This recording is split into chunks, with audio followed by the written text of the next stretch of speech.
ഇപ്പോൾ കൊച്ചിയിൽ നിന്ന് തിരുവനന്തപുരം വരെ പോകണമെങ്കിൽ ഒരു 4.5 മണിക്കൂർ, കൂടി പോയ 5 മണിക്കൂർ മതിയാവും. പക്ഷേ ഇപ്പോൾ ദേവിനി പറഞ്ഞതുപോലെ ഈ അരൂർ തുറവൂർ റോഡ് 13 കിലോമീറ്റർ മാത്രം കടക്കാൻ നമുക്ക് വേണ്ടി വരുന്ന ഏറ്റവും കുറഞ്ഞ ഒരു 1.25-2 മണിക്കൂറാണ്. അത് എന്തിനാണ് ഈ ബ്ലോക്ക് എന്ന് വെച്ചാൽ, ഒന്ന് ആ വഴി, ആ കുണ്ടും കുഴി നിറഞ്ഞ റോഡ് കടക്കുക എന്നുള്ളത്, മറ്റൊന്നത് എന്തുകൊണ്ടാണ് ആ ഒരു ഭാഗം റെഡിയാക്കാത്തത്? ഇത് എത്ര നാളായി ഈ ദുരിതം തുടങ്ങിയിട്ട് എന്നുള്ളത് ഒരു വലിയ ചോദ്യമാണ്. നമുക്ക് എന്തെങ്കിലും ഒരു ആശ്വസിക്കാൻ വക നൽകുന്ന ഒരു നീക്കം അധികൃതരുടെ ഭാഗത്തു നിന്ന് പ്രതീക്ഷിക്കാൻ പറ്റുമോ ദേവൻ?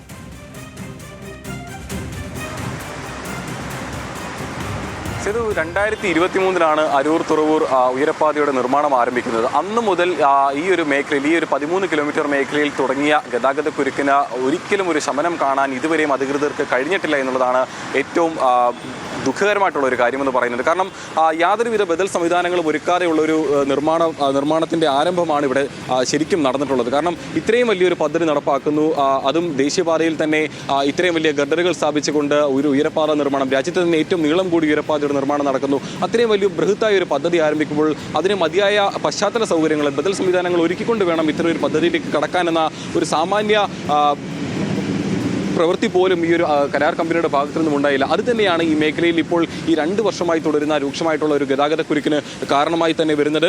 പ്രത്യേകിച്ചും തിരക്കുള്ള ദിവസങ്ങളിൽ, പ്രവൃത്തിയുള്ള ദിവസങ്ങളിൽ രാവിലെയും വൈകുന്നേരം എല്ലാം തന്നെ മണിക്കൂറുകൾ നീളുന്ന ഗതാഗത കുരുക്കാണ് ഇവിടെ അനുഭവപ്പെടുന്നത്. മാത്രമല്ല ഈ വലിയ വാഹനങ്ങൾ ഇതുവഴി കടന്നു പോകരുതെന്നൊരു നിർദ്ദേശം ജില്ലാ കളക്ടർ ഈ ഗതാഗത കുരുക്ക് രൂക്ഷമായ സാഹചര്യത്തിൽ പുറപ്പെടുവിക്കുകയുണ്ടായി. പക്ഷേ ഇത് കടന്നു പോകുന്ന ഇടറോഡുകൾ അരൂക്കുറ്റി ക്ഷേത്രം മുതൽ അരൂക്കുറ്റി വരെയുള്ള ഈ ഇടറോഡുകളിൽ ഇതിനേക്കാൾ ഗതാഗത കുരുക്കാണ് ഇപ്പോൾ അനുഭവപ്പെടുന്നത്. കാരണം ഈ വലിയ വാഹനങ്ങൾ കടന്നുപോയി അവിടുത്തെ റോഡുകളും എല്ലാം തന്നെ ഇപ്പോൾ ഒരു ശോചനീയാവസ്ഥയിലേക്ക് മാറിയിട്ടുണ്ട്.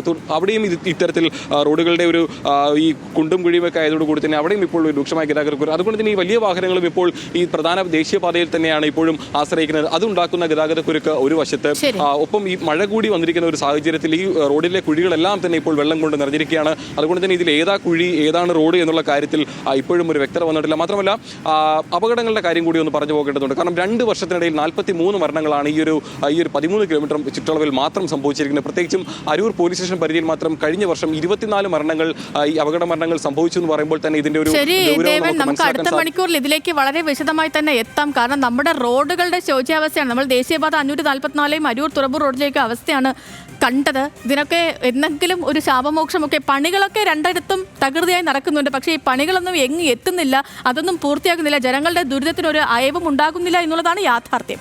വിവരങ്ങൾ നൽകുകയായിരുന്നു നമ്മുടെ ദേവൻ MP.